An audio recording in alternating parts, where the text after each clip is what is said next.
Hello and welcome to Edu Smart Affairs channel. इस video में हम यह जानेंगे कि आखिर वे कौन से कारण थे जिनके वजह से इतने सारे युद्ध केवल पानीपत में ही हुए। इन सभी युद्धों ने भारत की दशा, सत्ता, नियति और इतिहास सब बदल के रख दिया। तो सबसे पहले हम पानीपत की लोकेशन देख लेते हैं। पानीपत हरियाणा में स्थित है। जैसा कि आप ये मैप में देख सकते हैं, यहाँ पर पानीपत स्थित है। इस जगह ने इंडिया और न केवल इंडिया बल्कि पूरे साउथ ईस्ट एशिया का भविष्य बदल के रख दिया। इस जगह पर लड़े हुए युद्धों का इम्पैक्ट इतना बड़ा था जिसको हम आज भी देख सकते हैं, क्योंकि इन युद्धों ने भारत के साथ साउथ ईस्ट एशिया की दशा, सत्ता, नियति और इतिहास को तय किया। तो चलिए सबसे पहले जानते हैं कि मेजर बैटल्स कौन कौन से हुए पानीपत में। सबसे पहला हुआ फर्स्ट बैटल ऑफ पानीपत, जो कि 1526 में लड़ा गया इब्राहिम लोदी और बाबर के बीच में। बाबर का पूरा नाम था जहीरुद्दीन बाबर। यही वो युद्ध था जिसने इंडियन सब कॉन्टिनेंट में सत्ता परिवर्तन कर मुगल साम्राज्य की स्थापना की और इसी के साथ भारत में इस्लाम रिलीजन का आगमन हुआ। इस युद्ध ने इंडियन सब कॉन्टिनेंट में युद्ध की तकनीक को भी बदल दिया, क्योंकि बाबर ने मॉडर्न आर्टिलरी गन का इस्तेमाल किया और भारत में पॉपुलराइज किया।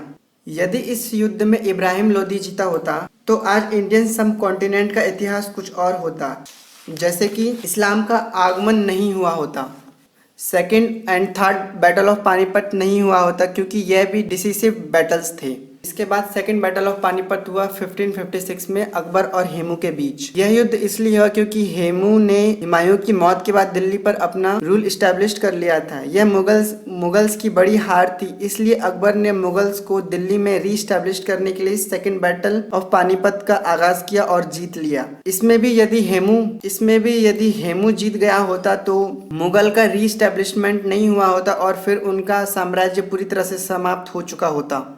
अब हम अगले बैटल पे देखते हैं, थर्ड बैटल ऑफ पानीपत, जो कि 1761 में लड़ा गया अहमद शाह अब्दाली और सुजाउद्दौला के बीच में। अहमद शाह अब्दाली को अहमद शाह दुर्रानी भी कहते हैं, जिसमें अहमद शाह अब्दाली उस समय के बहुत शक्तिशाली मराठा साम्राज्य के समक्ष विजयी हो गया, जिसके फलस्वरूप मराठा कमजोर हो गए और इसी बैटल के बाद अंग्रेजों का भारत पर शासन करने का रास्ता आसान हो गया। चलिए अब देखते हैं कि ये तीनों बैटल पानीपत में ही क्यों हुए। वाई पानीपत।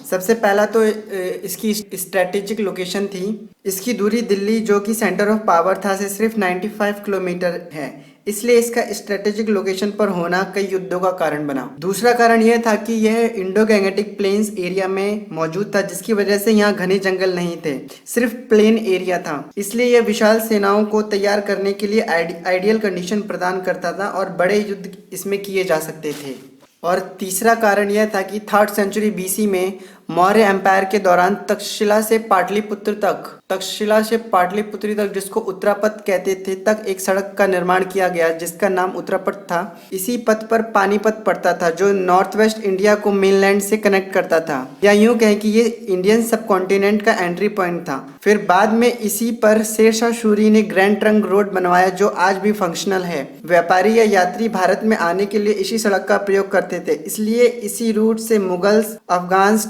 टर्क्स, ग्रीक्स आदि भारत पर इनकर्जन करने आए। यह सभी पानीपत में युद्ध के होने का प्रमुख कारण थे। चलिए अब कुछ अन्य कारणों पर भी चर्चा कर लेते हैं। दिल्ली के रूलर्स पानीपत को युद्ध का मैदान चुनते थे, क्योंकि पानीपत एक प्लेन एरिया था जहां पर एम्युनिशंस, वेपन्स के सप्लाई दिल्ली से आसानी से की जा सकती थी। और दूसरा कारण यह था कि दिल्ली एक घनी आबादी वाला एरिया था, जहां युद्ध होता तो आम लोगों के जान माल का बहुत नुकसान होता। इसको अवॉइड करने के लिए पानीपत को चुना जाता था। इसके साथ ही पानीपत एक मेजर कमर्शियल सेंटर था, जहां पर वीवर्स, लोहार्स, आर्टिशंस, वॉरियर क्लास बड़ी संख्या में मौजूद थे, जिसकी वजह से अम्युनिशन की सप्लाई और सोल्जर्स की सप्लाई मेंटेन रखी जा सकती थी। इसलिए भी पानीपत का एरिया को युद्ध के लिए चुना जाता था। तो ये सभी कारण थे कि क्यों पानीपत में इतनी सारे युद्ध हुए।